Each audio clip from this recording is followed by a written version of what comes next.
Toca alguma coisa aí, sei lá, alguma coisa. Qualquer coisa. Toca aí, vai lá. Pode ser um jazzinho, uma coisa mais animadinha, vai. Aí. Aí a gente vem assim. Eu sempre quis fazer isso, olha aí. Aí eu vou chegando aqui, eu sento com a minha convidada e eu faço assim, ó. Ah!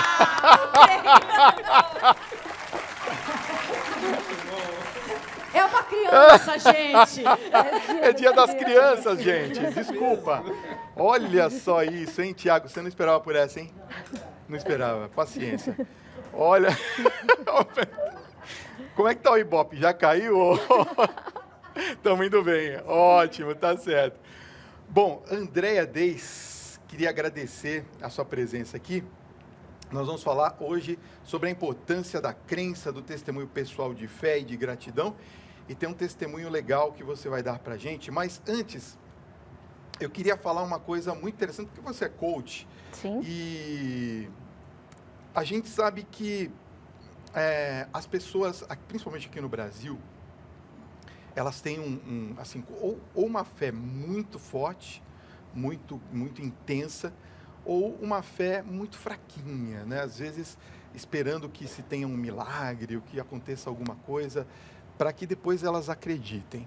Como que você vê, nesse momento, por exemplo, as pessoas passando por uma crise intensa, essa fé, ela acaba aflorando mais? Infelizmente não. Não? Fábio, não. Por quê? Né? Porque quando você está nesse momento, onde a fé ela se aflora? A gente precisa pensar que todas as nossas forças, né? Tudo que a gente acredita, ele tem que ser potencializado em momentos bons.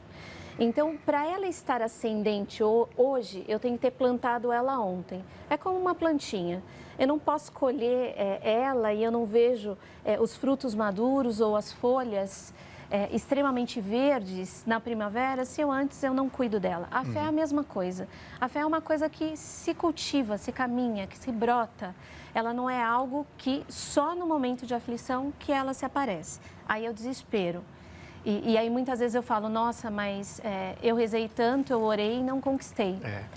Então o que está acontecendo com as pessoas, infelizmente, o que a gente tem visto é que elas estão desesperançosas, definhando. O porquê? Porque nunca cultivaram. Então quem cultivou a fé, nesse momento está mais forte. Quem não cultivou, neste momento está mais descrente. Então tudo na vida, nada acontece por acaso e nem de repente. Ele tem que ser cultivado, ele tem que ser arado, ele tem que ser cuidado para ele florescer dentro de nós.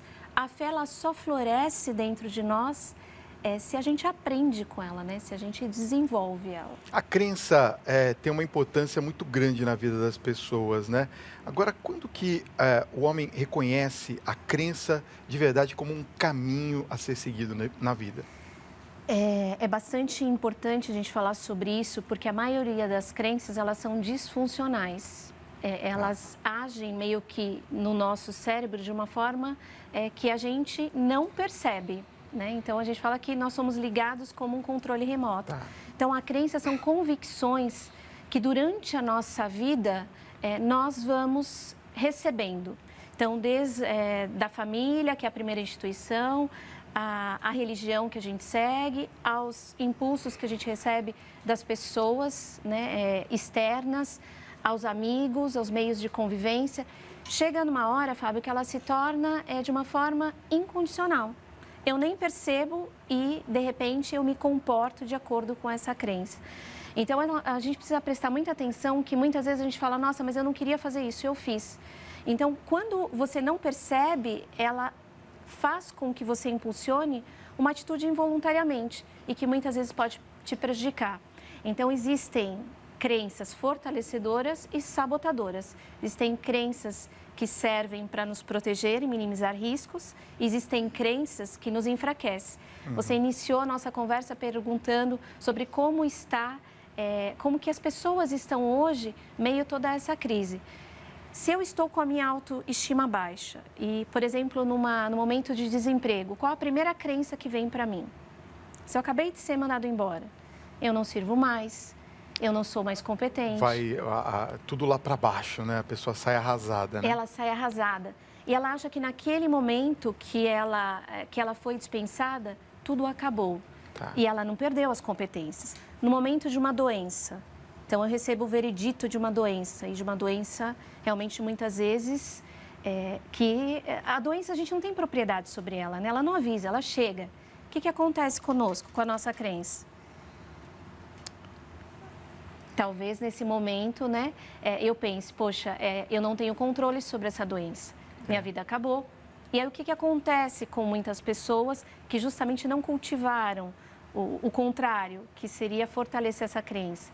Elas se desacreditam. Então, é uma crença sabotadora, né? A doença é mais forte do que eu. Entendi. Agora entendi onde você queria chegar. Tá, a crença sabotadora. Quer dizer, aquela crença que você fala assim, você até reza pensando que vai conseguir. Sim. Mas você já automaticamente fala, não, mas é muito difícil. Involuntária. Ela é involuntária. Ela é involuntária. Por mais que eu reze, eu não acredito. E se eu não acredito, isso não realiza. O padre Marcelo Rossi, ele fala uma coisa muito interessante. Ele fala assim, existe uma diferença entre acreditar e crer. Isto. Ou eu acredito, e até, desculpe o termo, né? O encardido acredita que Deus existe. E crer, que é você crer de verdade, é crer naquilo, ter a fé mesmo de que vai acontecer. Isso. Não é? E quando você prova que essa fé mesmo vai acontecer? Quando no momento de dificuldade você dobra o seu joelho, ou você vai aonde isso pode ser em casa, pode ser numa instituição, onde você quiser, mas você acredita em algo maior. Tá. É neste momento da dificuldade que nós acreditamos ou cremos. Então, muitas pessoas falam, eu acredito, só que ela não crê. E quando chega nos momentos que realmente ela precisa, ela não se utiliza dessa crença. Tá. Entendi. Que coisa bonita, né? Eu nunca tinha ouvido falar nesse sentido. Olha, deixa eu dar um presente para vocês, gente. Ó, pega aqui, ó. Eu tenho este livro. Quantos tem? 2? Vamos sortear 2 telespectadores. Ó, eu vou escolher 2 telespectadores para ganhar cada um livro desse aqui do meu querido amigo Padre Cido Pereira. Esse daqui é lançamento dele, viu? Você tem que mandar o seguinte, ó. Vai mandar a palavra livro, Tiago? Não. Vamos colocar a palavra Aparecida. Opa, claro, né? Certo? Aparecida, você vai mandar. O livro é Nossa Senhora Rogai por Nós. Demais esse livro, eu tenho, é demais. Você tem que ter. Aí você vai ganhar, se você enviar, se crer, em primeiro lugar, né, André? Exatamente. E enviar para cá, para o nosso WhatsApp. Nós estamos ao vivo, 9h05. Você vai enviar para 11 95033 6870. 11 95033 6870, a palavra Aparecida, o seu nome e o seu telefone. Na mesma mensagem, tá? Aparecida, a palavra, o seu nome e o seu telefone com DDD para que a gente possa ligar se você for o contemplado ou a contemplada. Vou começar com o assunto do testemunho, que eu estou ansioso aqui. Quando você contou para a Letícia o seu testemunho e ela trouxe para a gente na nossa reunião de pauta, eu vou ser bem sincero para você, eu fiquei profundamente emocionado, porque quando a gente vê a figura do coach, né, daquela pessoa que forma lideranças, Sim. A gente pensa assim, tem que ser uma pessoa muito fria, muito calculista, não é verdade que eu estou falando? É verdade. Tem que ser uma pessoa muito inteligente, pragmática. Sim, orientada a resultados. Orientada a resultados. E você demonstrou ter uma ligação muito forte com Nossa Senhora Aparecida. Desde quando você tem essa ligação com Nossa Senhora? Olha, eu acho que eu sempre tive. Eu acho que isso veio muito dos meus pais, né? Meus pais, enfim, minha família é uma família simples, mas sempre nos deram essa base. Meu pai e minha mãe eram católicos e falavam muito, né? E teve um momento, assim, tiveram alguns momentos muito fortes na minha vida, que talvez a minha família nem saiba, né? Mas teve um dia em específico que o meu pai se separou da minha mãe. Ele foi embora. E nesse dia eu acho que eu resgatei tudo que eles tinham me ensinado e foi uma coisa muito silenciosa. Porque é uma coisa muito interessante a gente falar, porque a fé ela não é um templo. Ela não é algo que nos ensina, Fábio. É algo que a gente presencia, que a gente vive. E naquele momento em si, que eu estava passando por aquilo, foi um momento de muita dor. porque apesar de a gente saber que essas coisas podem acontecer na vida da gente, e da simplicidade ou não do meu pai, talvez ele tenha sido a pessoa que eu aprendi a amar e respeitar. E eu acho que naquele dia eu entendi o poder de Nossa Senhora. Porque o único conforto que eu pedia quando eu sabia que ele não ia mais voltar e que eu não podia dizer isso à minha mãe, que ela me perdoe se ela estiver nos assistindo, mas porque eu tenho certeza que ela também naquele momento sofria muito, né? E que não queria que a gente estivesse passando também, talvez por aquilo. Ela não sabia, não sabe até hoje?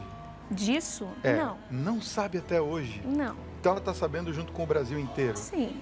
Né? Desse momento específico, sim. Tá. Porque eu acho que nós tínhamos que ser fortes, principalmente eu e minha irmã. Mas eu sofri muito com isso. Isso é uma coisa que eu demorei muito para entender. E eu acho que uma das coisas que eu mais fazia neste momento era rezar e pedir a alguém que talvez estivesse tão distante, mas para mim naquele momento era a pessoa mais próxima, que era Nossa Senhora. E você chamou ela de mãe desde o primeiro momento, não é? Sim. Agora, o que aconteceu? Conta pra gente a história para que as pessoas em casa possam entender o que de fato aconteceu. Neste momento ou no do depoimento? Não, primeiro, você teve um momento delicado na sua vida. Sim. Onde você chegou até ela. Vários, mas esse que foi o mais marcante, não é? Eu tive dois, né? Esse do meu pai, né? Que me distanciou. Eu acho que o amor que a gente sente por um pai, por uma mãe, é o mesmo que uma mãe e um pai sente por nós. Ele é incondicional. E o fato de eu saber que meu pai não ia mais voltar, ou que ele não voltava, e a gente sabia o horário que ele chegava, né? E depois a gente teve anos de distanciamento, até um dia reencontrá-lo, foi muito tempo mesmo. E depois, mesmo que eu reencontrei, isso sempre foi muito distante. E depois ele faleceu recentemente. Tá. Então, quando eu falo de mãe, é porque, quando eu falo da fé, quando não são as pessoas em si, né? Muitas vezes a gente espera que algo a gente vai resolver aqui, né? Na Terra. E quando eu via que ele não chegava, obrigado, eu só pedia àquela mãe, porque eu não queria passar aquilo para minha mãe aqui, porque eu sabia que a minha mãe aqui também, mesmo que do jeito dela, ela sofria. E ela não queria que talvez a gente estivesse passando por aquela situação. Então, é por isso que eu falo que a fé não é uma fé, né? Ela não é algo que eu falo, é algo que eu pratico. E eu pedia muito a bênção de Nossa Senhora e pedia muito que ela acalmasse meu coração e que ela pudesse despertar caminhos. E o que eu orava para ela todos os dias, mas todos os dias incondicionalmente da minha vida, é o que eu fazia até hoje, Fábio, que é o maior sonho, que era o maior sonho da minha vida, é que um dia eu pudesse ter uma família, um pai para os meus filhos, que pudesse ter um pouco do que meu pai era, porque meu pai era simples, mas era uma pessoa querida por todos. E ele realmente gostava da gente, ele amava, ele era paciente, ele era feliz, né? E que eu pudesse ter filhos, que se um dia eu pudesse pedir alguma coisa, que eu não pedia muita coisa material. Nós morávamos numa casa simples, eu falava, até uma casa assim eu poderia ter, mas eu queria ter uma família, queria ter filhos, queria ter um marido e que este pai pudesse acompanhar eternamente os meus filhos. Tá. E esse era o único pedido que eu fazia e fazia ela. Agora, o que aconteceu com o seu filho? Teve uma outra situação com relação ao seu filho, não é? Eu tenho 3 filhos hoje, que é uma bênção de Deus, né? Tá. Eu tenho a Andressa, de 17 anos. Tá. Aí me veio entre a Andressa e eu sempre quis ter pelo menos um casal. E aí eu fiquei grávida, não sei nem se os meus filhos aqui sabem, né? E talvez eles fiquem tristes, mas poderíamos ser 4. Aí eu tive uma outra gravidez e aí eu perdi. Tá. entre o Fabrício e a Andressa. E aí tive o Fabrício, meu alemão de olho azul, que veio para aterrorizar. E eu falei, bom, agora tá bom, né? 2 hoje já é tão difícil, né? E aí, como numa surpresa, a gente não pode falar que de repente, mas não foi esperado. Eu fiquei grávida de um 3º filho, que foi o Fábio Henrique. E para mim foi muito difícil essa 3ª gravidez, porque eu não me sentia competente de ser mãe de 3 filhos. Eu achava que eu não ia dar conta do recado. Eu não sei se eu sou uma boa mãe hoje, não sei se eu vou ser amanhã. Eu sei que eu desejo muito ser uma boa mãe hoje. Eu sei que eu desejo muito que um dia eles tenham orgulho, mas eu sei que eu erro muito também. Eu fiquei grávida do Fábio Henrique, mas foi uma gravidez difícil para mim, porque eu tinha muito medo. Tanto que eu relutei para comprar berço, para fazer enxoval. Me perdoe, Fábio Henrique, né? Mas foi isso que aconteceu, né? Porque eu tinha muito medo de não poder criá-los ou de não poder oferecer para eles o que eu gostaria de oferecer. E quando o Fábio Henrique nasceu um menino lindo, forte demais. Chorava, gritava, assim como um bebê saudável. E nós somos muito branquinhos, então é normal as crianças terem icterícia. E aí o hospital disse que ele estava com uma icterícia normal e deu alta. Só que eu acho que eles não deveriam ter dado alta. Eu acho que eles não Vem cá deveriam. ficar com o tio. Fica ali com o tio. É. Eu acho que eles não deveriam... Tudo bem? Você é o meu xará, Fábio Henrique? Vem cá, senta aqui com o tio. Ó, enquanto você se recompõe um pouquinho, porque eu vi que você tá bem emocionada. Gostou de ficar aqui na cadeira do tio? Ó, você vai ser apresentador de TV? Não? Olha lá pra tela, ó. Vamos assistir juntos alguns depoimentos. Solta pra gente, Thiago. Foi uma alegria total o nascimento dessa criança. Linda, esperta. Mas nós nos deparamos com um probleminha de saúde dele. Ele estava com icterícia. E qual foi o nosso desespero, né? Eu ver aquela criança tão linda ser internada e ficar durante 10 dias no hospital. Embora os cuidados médicos tenham sido eficientes, nós nos valemos da espiritualidade. Nós nos apegamos à nossa devoção à Nossa Senhora Aparecida e fizemos promessa, fizemos um grupo de orações e rezávamos. Nós nos apegamos com muita fé e muita oração, porque se ele não fosse tratado adequadamente, ele poderia ter sequelas irreversíveis. Então, quando o nosso irmão menor ele nasceu, ele teve um problema e ficou internado muito tempo no hospital. E a gente ficou triste. A gente ficou muito triste. A gente até chorava para ele voltar. E foi um momento importante, foi quando você estava na maternidade e eu cheguei. Você já tinha entrado para a sala de parto e foi para nascer o Fábio Henrique. E eu fiquei do lado de fora, orando e torcendo para dar tudo certo e vir um menino lindo que está aí hoje. E aí, hoje em dia, ele tá bem porque a gente acreditou em Jesus, em Nossa Senhora. E agora ele tá aqui com a gente. Essa devoção que a gente tem de Nossa Senhora Aparecida vem dos nossos pais. Meu pai era muito devoto de Nossa Senhora Aparecida. Pegamos aos ensinamentos do Jesus, nosso Pai, que ele acredita o poder da cura através da oração. Nós só temos que agradecer a Deus e a Nossa Senhora, Nossa Mãe Santíssima, por essa graça alcançada, porque o principal é nós termos muita fé e muita oração. Vem cá. Eu amo uva passa.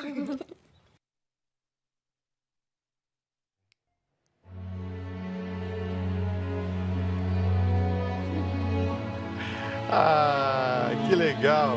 Você gosta de uva passa, é? Muito ou pouco? E aí, o milagre está aqui com a gente, é isso? E aí, não, e depois não foi só isso que o Fábio Henrique fez, ele dá uns sustos, né? Ah, é? Teve um dia, Fábio, que o Fábio Henrique também era pequenininho, que eu acho que, e eu tive muito isso como se fosse uma punição de Jesus, de Nossa Senhora comigo. Tá. Essa criaturinha, foi a primeira vez que foi tomar antibiótico, ele teve um edema de glote. Oh, meu Deus do céu. Começou a inchar, bebezinho, começou a inchar o pé, as mãos. E meu marido, eu já tinha levado ele durante o dia no hospital, ele falou, você é desesperada, não precisa levar, né?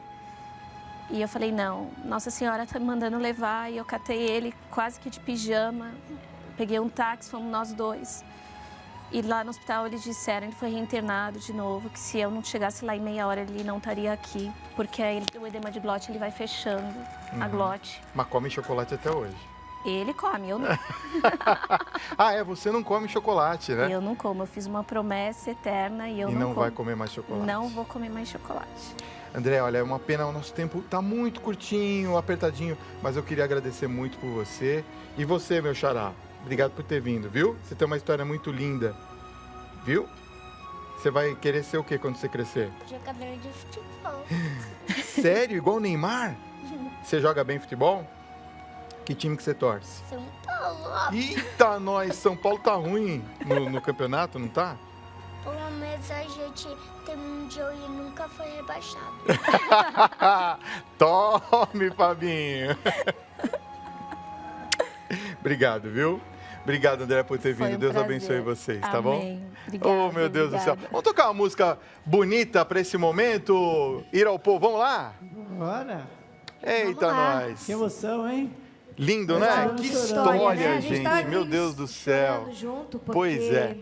Não tem como não se emocionar, né? Verdade. Nossa Senhora sempre está ali pronta para nos abraçar. E ela falando que éramos para ser 4, nós também éramos para ser. Né? Era para ter mais um. Mas Deus sabe de todas as coisas. Sem dúvida. Né?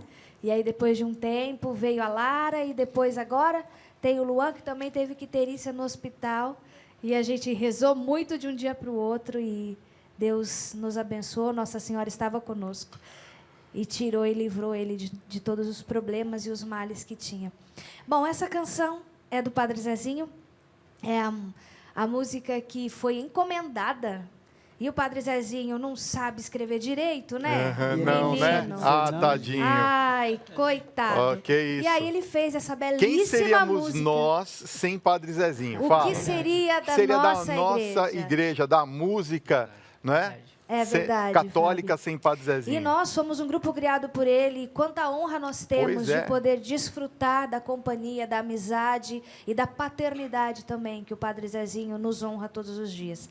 É o hino do tricentenário de Aparecida. Ah, que lindo. Vamos ouvir. Ir ao povo.